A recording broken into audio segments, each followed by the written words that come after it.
Dios les bendiga, hermanos, buenas tardes. Le doy gracias a Dios por esta oportunidad que nos otorga el poder estudiar una porción de su santa palabra. Siempre es un reto. Todos los que tenemos esta responsabilidad de expresar los decretos divinos, pues nos llevamos horas y días y pensamos y meditamos en el tema y preparar el tema y luego expresar el tema. Pero para ello vamos a orar, porque no estamos solos. Nos ha dejado su Espíritu Santo para que Él nos guíe, nos oriente y nos ayude en estos momentos. Oremos. Nuestro buen Padre Celestial, gracias le damos, bendito Señor, porque estamos frente a su palabra.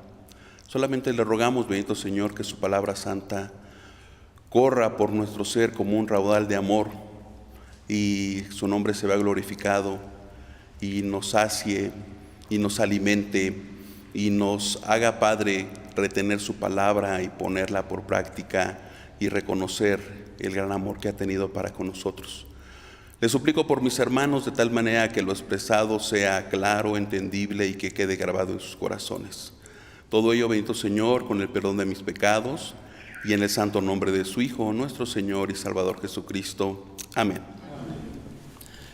En esta tarde, hermanos, a razón de lo que a mediodía se vio, que fue pues una palabra para los padres, pues ahora en esta tarde vamos a ver una doctrina que justamente tiene que ver con el Padre, pero con el Padre Celestial, que es la doctrina de la adopción. Y hace 8 días y hace 15 días comentábamos en el grupo de varones Gedeón que si algo tiene nuestra iglesia presbiteriana que es digno de nombrar y renombrar, es de que a las cosas les da un nombre. No nada más nosotros hablamos por hablar, sino que estamos basados en la palabra de nuestro Dios y de ahí emanan doctrinas específicas como la salvación, predestinación. Entonces, y ahora la adopción. Y quiero comentarles, antes de iniciar con respecto a la adopción, hacer 3 paradas específicas para ponernos en contexto. Una, Dios es el creador, santo y juez de toda la creación, y en su soberanía ha determinado que el castigo por el pecado es la muerte eterna. Esa es algo que debemos de tener bien en claro. Dios es el creador, es santo, y Él ha determinado que el castigo por el pecado es la muerte. Tenemos varias citas: Ezequiel 18:4, San Mateo 10:28 y Apocalipsis 20:11 y 15. Primera base. Segunda, después de la desobediencia de Adán, hermanos, el pecado pasó a toda la humanidad. No hay quien nazca sin pecado, dejando a todos los hombres lejos de la gloria de Dios, espiritualmente muertos y completamente injustos e incapaces de buscar a Dios. La humanidad, todo el género humano es completamente incapaz de buscar a Dios por sí solos. Nadie regresa a voltear su mirada hacia Dios. Punto número 3. Dios, antes de los siglos, escogió libre y soberanamente a pecadores condenados para salvarlos en Cristo Jesús y traerlos a la comunión y vida eterna. Antes de los siglos, entiéndase, antes de los siglos como antes de la creación. De tal manera que esto deja ver que al ver esta humanidad perdida, Dios no pensó en un plan B. Dios no dijo, se perdió la humanidad, ¿ahora qué voy a hacer? Como muchas veces nos ocurre a nosotros, de que programamos algo y en el camino lo componemos. No, antes de los siglos, Dios en su soberanía libre quiso escoger, es decir, cuando decimos escoger, estamos haciendo ya una distinción.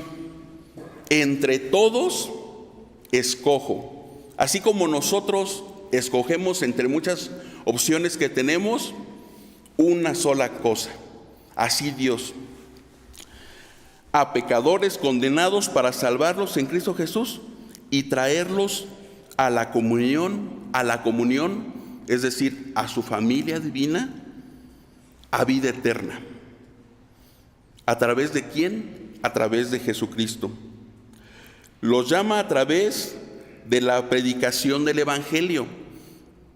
Él puso un medio para llamar a estos pecadores. A los que Él escogió puso un medio, y es el Evangelio. Les imparte vida espiritual, es decir, los regenera, para que instantánea y simultáneamente se arrepientan y crean en Jesucristo como la única esperanza para su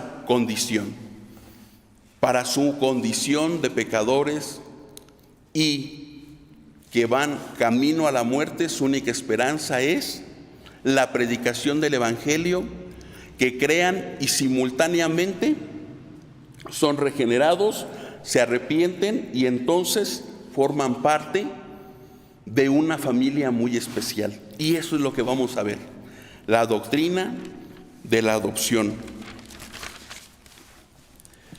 En resumen, ya para iniciar, todos los hombres, por cuanto son pecadores, están separados de la presencia de Dios y son hijos de ira y merecen el inevitable juicio por sus pecados, siendo arrojados para siempre a la muerte eterna. Pero Dios, ¿no les ha tocado, hermanos, que han estado leyendo la Escritura y las cosas están poniéndose complicadas? Y de repente el siguiente versículo dice: pero Dios tuvo misericordia de ellos y los llamó. O de repente estamos leyendo que va perdiendo el pueblo de Israel una batalla contra los amalecitas y dice: pero Dios escuchó la oración de su profeta y los libró. Así aquí, cuando todo se veía perdido, cuando todos estábamos condenados a la muerte eterna, pero Dios quiso hacer notorias las riquezas de su gran misericordia, amor y bondad. Cuando estábamos perdidos, Dios se manifestó en misericordia, en amor y en bondad hacia los perdidos, hacia nosotros, llamándonos, escogiéndonos, regenerándonos y justificándonos, a pecadores bajo sentencia de muerte, para salvarnos por el puro afecto de su voluntad, por gracia únicamente. Y, hermanos, ¿qué más podríamos añadir a esto? ¿Qué más podríamos añadir? ¿Qué más podríamos pedir? Cuando estábamos muertos, cuando traíamos una genealogía de muerte, cuando teníamos heredando el pecado desde Adán, y que Dios tuvo misericordia de nosotros y nos llamó, nos escogió, nos llamó, y en Jesucristo nos regeneró, y ahora estamos ya siendo santificados. ¿Qué más podríamos pedir? Con eso sería suficiente. Si el juez justo de la creación dice que ya no hay enemistad de nosotros con Él, cuando somos declarados gratos, ¿qué más podríamos pedir? Pero Dios, en su gran amor y misericordia, no se quedó ahí, sino que nos trajo a algo muy especial y nos dio un título muy especial.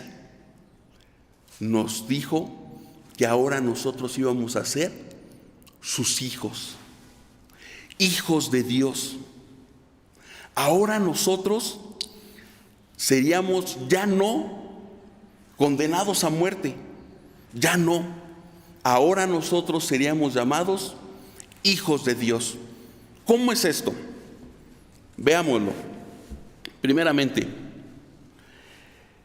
que Dios Padre declare al creyente como su Hijo significa que el Señor no solo justifica a los que creen en Jesucristo, sino que además les confiere la gloriosa posición de hijos e hijas del Dios Todopoderoso. La adopción, hermanos, es la declaración legal. La adopción es la declaración legal del juez divino de que aquel que es justificado por la fe, aquí está la clave, hermanos, el que es justificado por la fe en Jesucristo ha sido hecho miembro de su familia divina y ha recibido una posición que antes no teníamos. Antes estábamos lejos. Antes, como lo vamos a ver, pertenecíamos a otra familia. Pero el Señor, al rescatarnos, nos trajo. Eso es una adopción. De donde estábamos, ahora nos trajo a morar a su familia, con los suyos. Ahora nos trajo una posición que antes no teníamos ni podíamos tener, ya que es solo por la fe que el creyente es declarado hijo de Dios. Es solamente por la fe en Jesucristo que podemos ser declarados hijos de Dios. Como leemos en San Juan 1:12, mas a todos los que le recibieron, al Señor Jesucristo, a los que creen en su nombre, les dio potestad de ser hechos hijos de Dios, los cuales no son engendrados de sangre, ni de voluntad de carne, ni de voluntad de varón, sino de Dios, es decir, sino de voluntad de Dios. Dios, hermanos, es el que tuvo la voluntad de traernos. Y desde aquí, hermanos, ya tenemos que sentirnos altamente privilegiados, muy afortunados. En palabras de la misma Escritura, bienaventurados por esta gran misericordia. Nosotros que en otro tiempo estábamos perdidos y que ahora seamos nombrados por medio de la fe en Jesucristo y la doctrina de la adopción, hijos de Dios, no por nuestra voluntad. Así que no es por obras, así es de que no es por un derecho natural. Y aquí vale la pena entonces hacer una pequeña aclaración. Muchas veces nosotros, cuando le estamos compartiendo el Evangelio a alguien, cometemos un pequeño detalle, un pequeño error, y incluso hasta con quien estamos platicando, que no es del pueblo evangélico, dice: pero todos somos hijos de Dios, pero nada más hay un solo Dios, y tu Dios también es mi Dios, aunque yo vaya a otro lugar. Y a veces nosotros, por ganar esa simpatía, aceptamos. Decimos: sí, pues todos somos hijos de Dios. Incluso a veces hasta en las predicaciones de nuestros mismos expositores, pastores, se les llega a ir ese detalle de que es que todos somos hijos de Dios, todos somos llamados. No, bíblicamente eso es incorrecto. Ni todos somos llamados, ni todos son hijos de Dios. No. Y esto lo declara muy ampliamente la Escritura, desde el Antiguo Testamento hasta el Nuevo Testamento. Pero ¿quién mejor para explicárnoslo que el mismo Señor Jesús? Les invito a que tomen sus Biblias, hermanos, y vamos a San Juan 8, el Evangelio de nuestro Señor Jesucristo según San Juan 8. San Juan 8, ¿ya lo encontraron?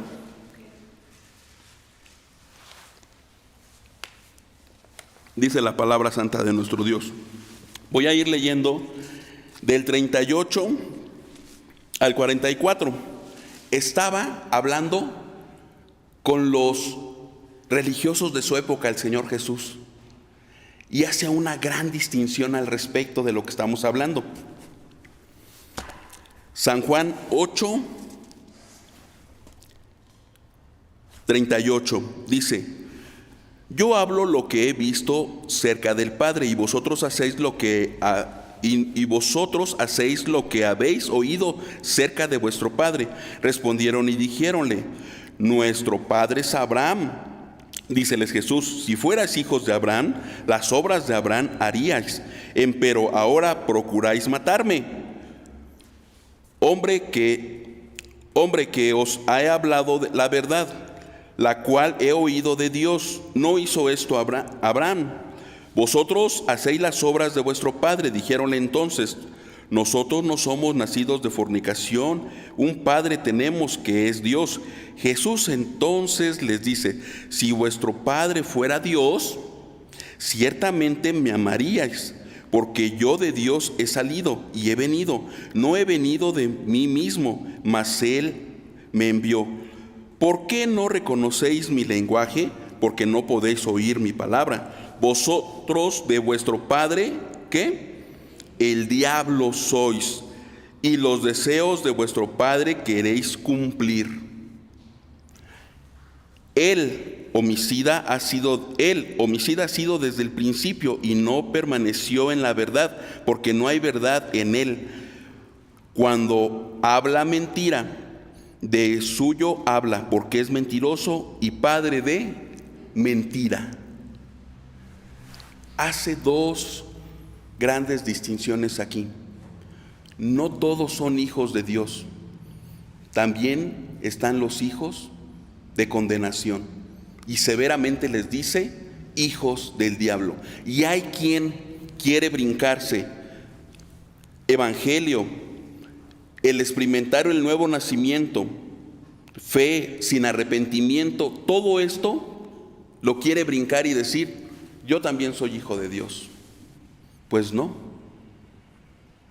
Si no aceptan en Jesucristo, su misma incredulidad, como vamos a ver más adelante, su misma incredulidad es la que da testimonio que son hijos de mentira.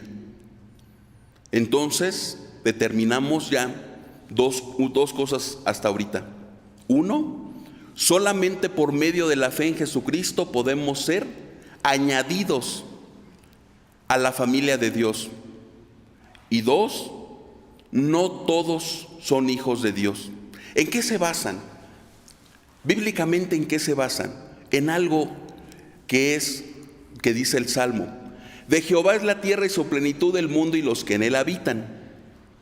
Y hay que hacer una distinción al respecto. Una cosa es ser el Padre, Dios, el Padre creativo, el Padre creador, Dios creador de todo lo que existe, visible e invisible. Y otra cosa es ser el Padre de misericordia, el Padre amoroso. Son dos cosas completamente distintas. Ciertamente, Dios es el creador, como lo declara la palabra, pero eso no es algo que por ser creación ya eres hijo de Dios. Son dos cosas distintas. Una cosa es el Padre creativo y otra cosa es el Padre adoptivo. Ok. Ahora, una vez entendiendo esta situación de que somos ya hijos de Dios y pertenecemos a esta familia, la cual no conocíamos, pero que el Señor nos trajo a convivir con cada uno de nuestros hermanos, tenemos ahora beneficios y también somos herederos de algo muy especial. Primero, el creyente se vuelve el creyente residencia permanente del Espíritu Santo. Lo primero, hermano, el primer beneficio que usted obtiene al ser transportado de las tinieblas a la luz admirable de la familia de Dios, es que el Señor envía automáticamente, es decir, simultáneamente, en el momento de que usted está aceptando al Señor Jesucristo en su corazón, simultáneamente el Padre envía al Espíritu Santo, con mayúsculas, al Espíritu Santo, para que usted ahora sea residencia permanente. Es decir, el Espíritu Santo ahora va a estar con usted noche y día. en usted. No es una compañía externa. No es una compañía que a veces está y a veces no está. No, va a estar en usted, amado hermano. ¿Por qué? Porque entonces, al tener al Espíritu Santo en usted, amado hermano, va a usted a empezar a ser capacitado. ¿Para qué? Para empezar a retener las verdades bíblicas. Va a ser usted capacitado para que tenga un cambio de juicio y de actitud. Ya no va a usted a seguir razonando como en su anterior familia. ¿Por qué? Porque su anterior familia había mentira. En su anterior familia había engaño. Ahora que usted viene a la familia del Salvador, ahora va a empezar a brotar en usted la compasión, la tolerancia, el amor, el respeto. Y recuerden, esto es un acto, La santificación es un proceso. De tal manera que si usted no ha experimentado en su totalidad el fruto del Espíritu, no se preocupe, está en proceso de santificación usted, porque esa es la otra garantía por la cual está el Espíritu Santo morando en usted, porque le va a ayudar a ir mejorando día a día. Seguimos. La base de lo que les acabo de comentar es Gálatas 4, del 6 al 7. Pero seguimos, porque dicen que nada más ponen atención 30 minutos y después empezamos a divagar. Yo a lo mejor pongo menos atención, pero dicen los científicos, yo lo acabo de leer, que la mente está alerta nada más 27 minutos. El Señor nos ayude a retener el mensaje que Él tiene para cada uno de nosotros. Vamos al siguiente. Llamar al Creador del universo Padre. Miren, hermanos, con respecto a esto, el Señor indudablemente que a todos nos ha dado posiciones en nuestras labores diversas. Yo voy a hablar de lo que me tocó. En cierta ocasión a mí me tocó trabajar en casas de personas pues renombradas en la sociedad, ¿no? Algunos eran futbolistas, algunos eran actores, y entonces yo cuando me tocaba platicar con algunos colegas y decía, ¿y tú qué estás haciendo? No, pues yo ando haciendo esto. ¿Y tú? No, hombre, ¿qué crees? Que estoy en la casa de fulanito de tal. Y como que te enorgulleces, ¿no? Y de repente me tocó también atender a algunos políticos y de repente yo le decía a mi esposa, mira, el que está en las noticias, con ese trabajamos. Yo le hago esto, le hago lo otro en su casa, ¿no? O le hemos fabricado esto. Y como que, pues eso te da cierto orgullo, ¿no? Trabajarle a personas pues renombradas o no sé, ustedes tendrán los propios según sus ocupaciones. Pero nos hemos detenido a pensar de lo que realmente debemos de estar sumamente orgullosos, que es que al Creador le podemos hablar tan íntimamente y decirle, Padre. De eso es de lo que verdaderamente debemos de sentirnos muy orgullosos, de poder llamar al Creador y Sustentador Padre. Esto lo tenemos en Romanos 8, 15 y 16. Les invito a abrir, porque si algo tienen las doctrinas de la palabra de nuestro Dios, que atesora mucho nuestra iglesia presbiteriana, es de que todo está basado bíblicamente, hermanos. Todo tiene su base bíblica y no nada más está sustentado en un solo versículo. Está sustentado mínimo en el Antiguo y en el Nuevo Testamento en varios versículos. Nuestras doctrinas de verdad son bases bíblicas las que tenemos para decirlo. Romanos 8, 15 y 16 dice de la siguiente manera: Porque no habéis recibido el espíritu de servidumbre para estar otra vez en temor, mas habéis recibido el espíritu de adopción, por el cual clamamos, Abba Padre. Y se nos ha dicho en varias ocasiones que esta expresión de Abba Padre es una expresión de ternura, es una expresión de intimidad con el Creador, con el Padre. Hay quienes le han puesto el título de Abba Padre, es sinónimo de papito, de papacito, de la ternura. No es de todo cierto, pero sí deja entendernos, sí deja, ese es el sentido de Abba Padre, esa intimidad que ahora, imagínense nada más, el Señor sabe que somos polvo. El Señor sabe que somos barro, que somos frágiles, y nos permite llamarle Padre. Eso sí es un alto privilegio. Y no los que yo les decía de querer decir que porque ya trabajaba en la casa de este o del otro, ya me enorgullecía. No, esto sí es algo digno de mencionar y digno de compartir, que podemos llamar al sustentador y creador Padre. En tercer lugar, el cuidado paternal del Padre Celestial. Salmo 103, les invito a ir. Salmo 103. De lo que estábamos comentando, Salmo 103, 13. Como el Padre se compadece de los hijos, así se compadece Jehová de los que le temen.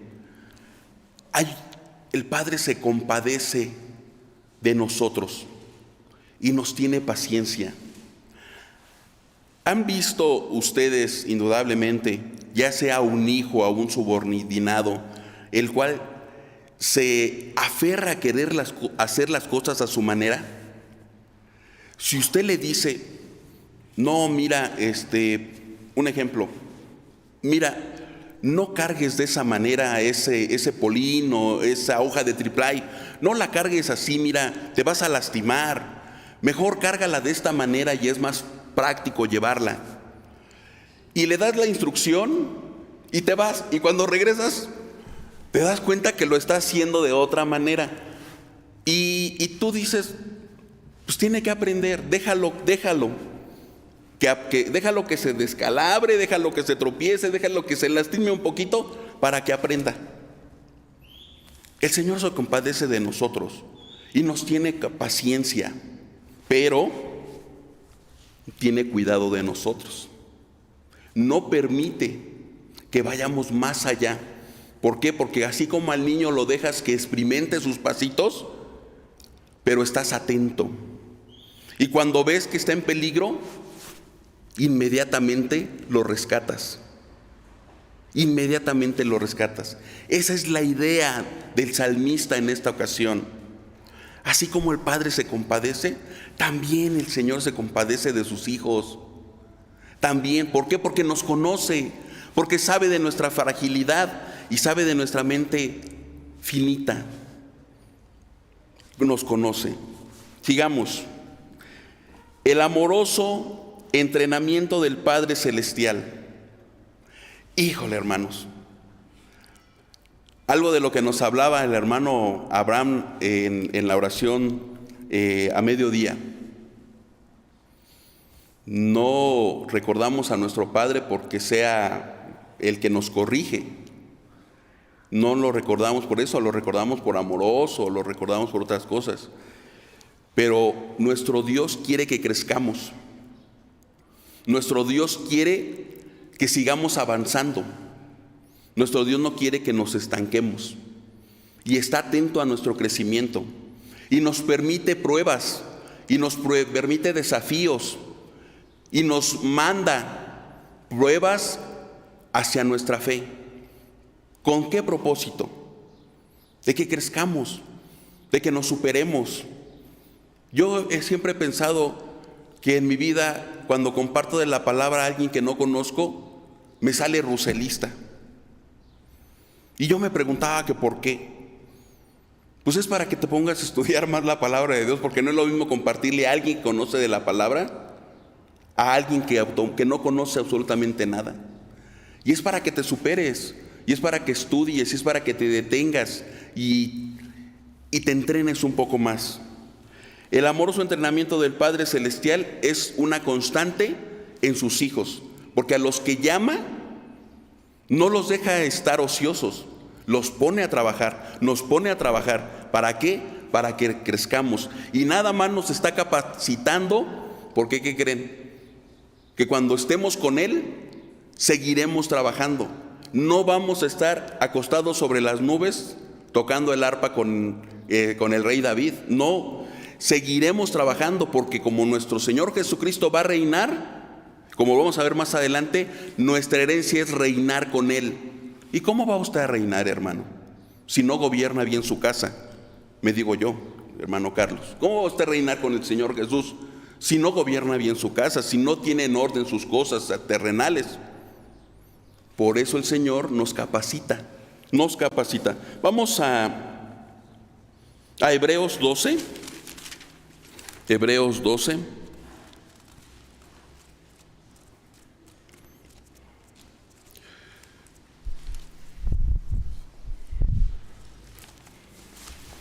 Hebreos 12, 5.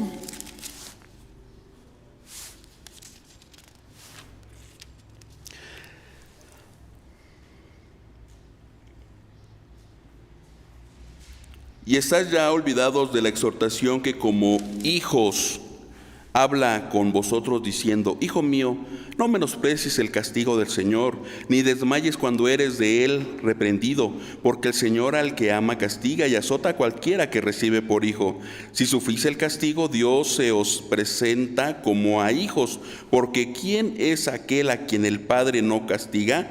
Mas si estáis fuera del castigo, del cual todos han sido hechos participantes, luego sois bastardos y no hijos.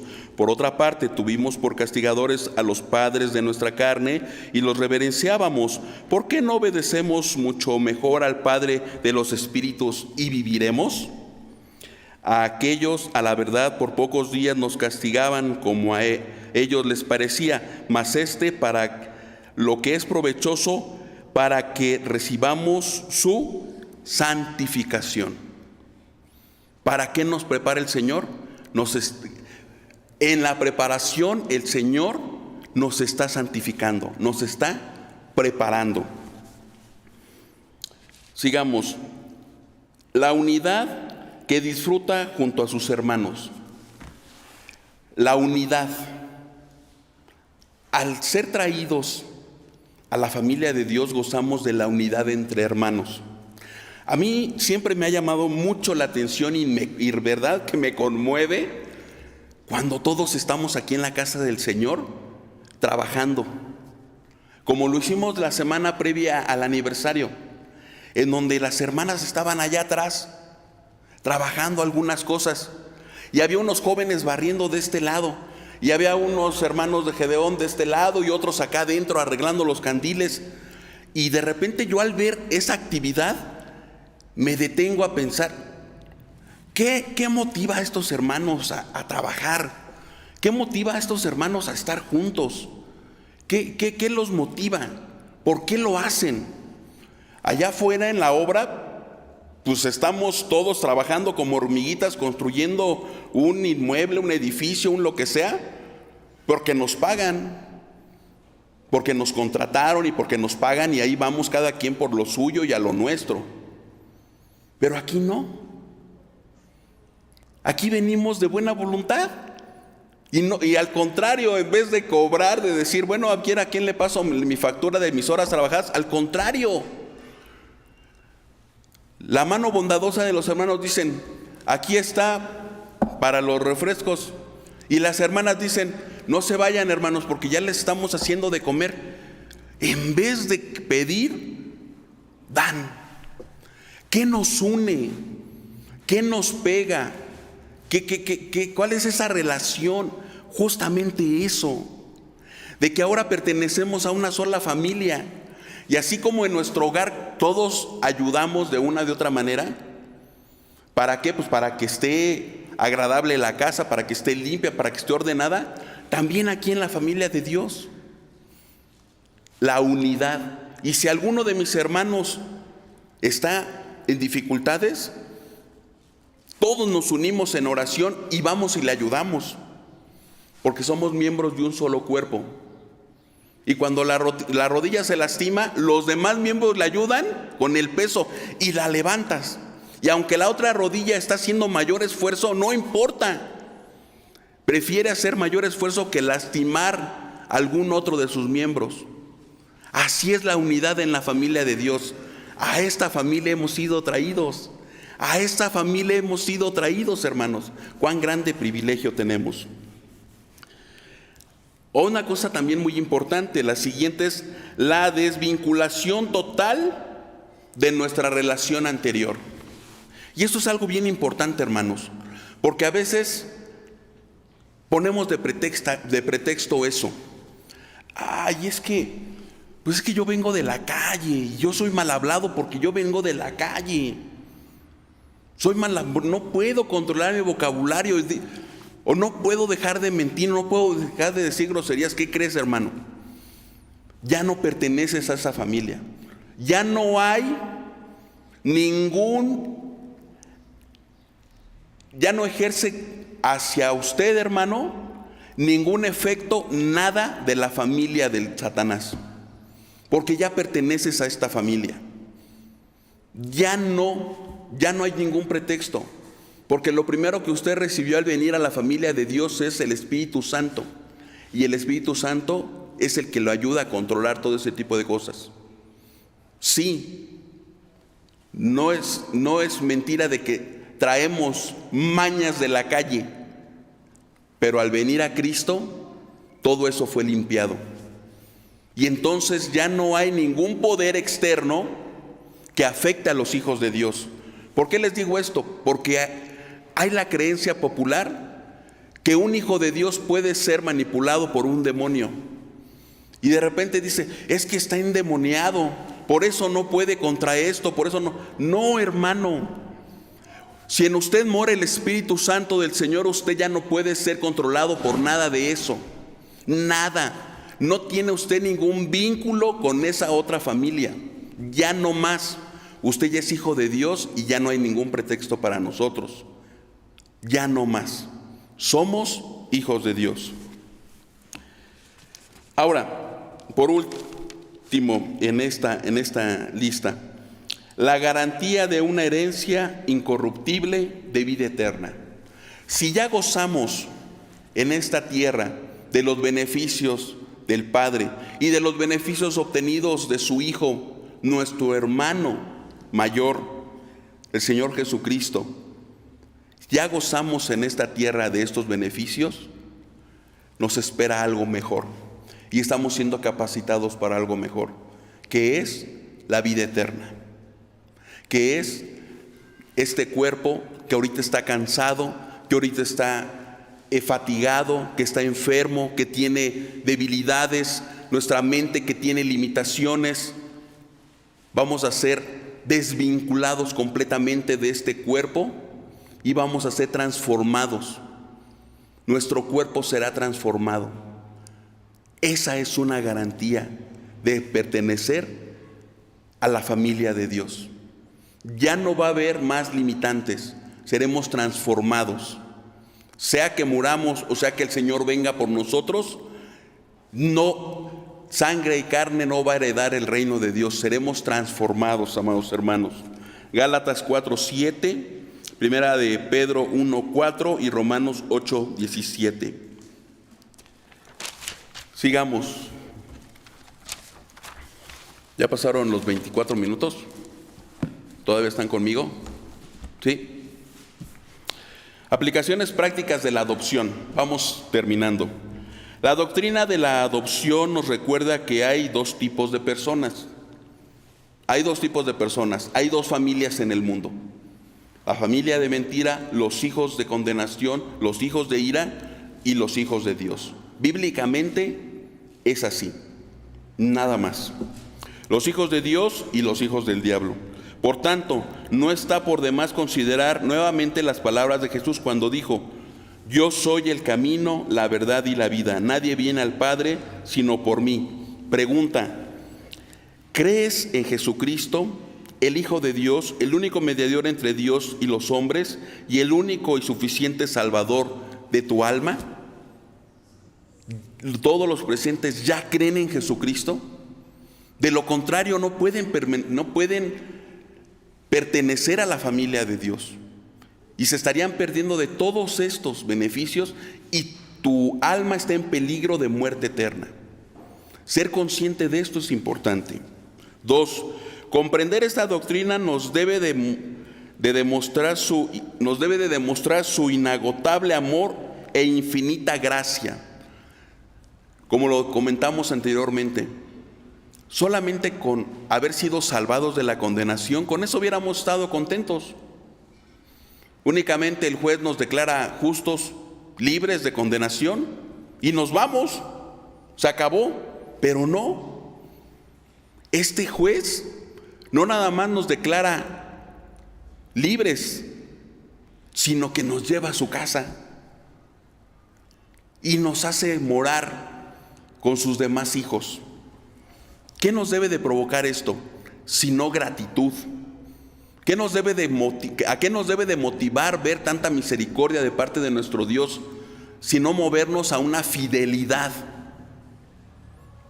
¿A qué te conmueve esto, hermano? Ser hijo de Dios, tener esa grande distinción. ¿A qué nos mueve? A serle más fieles, a consagrarnos más a Él.